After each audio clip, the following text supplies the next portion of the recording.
2020. Like 94% of emails you've received in the past 2 months, I hope this speech finds you well.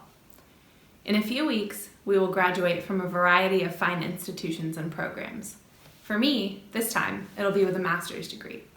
And that's pretty sweet and all, don't get me wrong, but it also sort of feels like a false title. What does it mean to have earned such a degree? I sure don't feel like a master of anything right now, except maybe master of awkwardly prolonged Zoom sign-offs. But a master in something of any consequence? In this, the year of 2020? You must be kidding.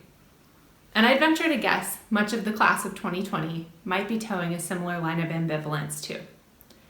Yes, we've got the group projects, the papers, the sleepless nights, the ink-stained and keyboard calloused hands to show for it. And since sheltering in place, we've mastered rolling with the punches and taking all of that online. We've learned to be flexible with time zones, poor internet connections, and sporadic bursts of productivity. In addition to school, some of us have mastered home fitness, speed reading, giving ourselves mediocre haircuts, bread making, and exercising patience while our neighbors learn to play the xylophone. True story. We've put in the work, and soon we'll have a 93.5 square inch piece of embossed ivory cardstock to make it all official. But what does that mean? Quite frankly, I still don't feel like a master of anything. And to tell you the truth, I don't know if I ever want to feel that. The idea of mastering something, to me, suggests that maybe there's nothing left to learn from that thing. You've ascended to the peak of the mountain and there's nothing left to climb. And to dedicate that much time to one thing, then all of a sudden have nothing new to sink your teeth into, to be awestruck by, to ask how or why about. That sounds like the death of curiosity, the death of creativity. If I could raise one eyebrow independently from the other, know that it would be up, way up.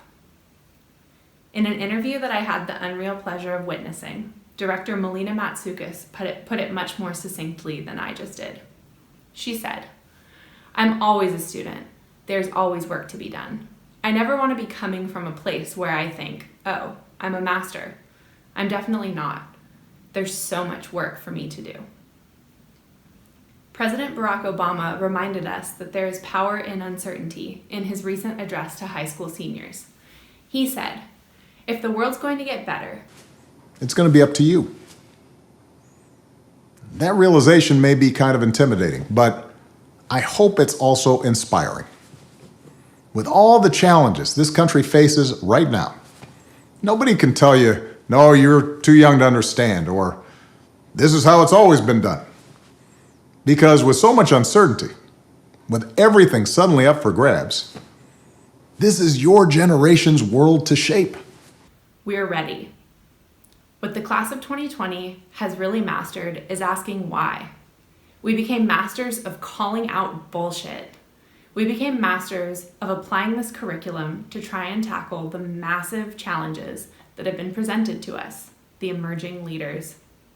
I challenge the class of 2020 to channel our curiosity, tenacity, and unabashed unfuckwithableness.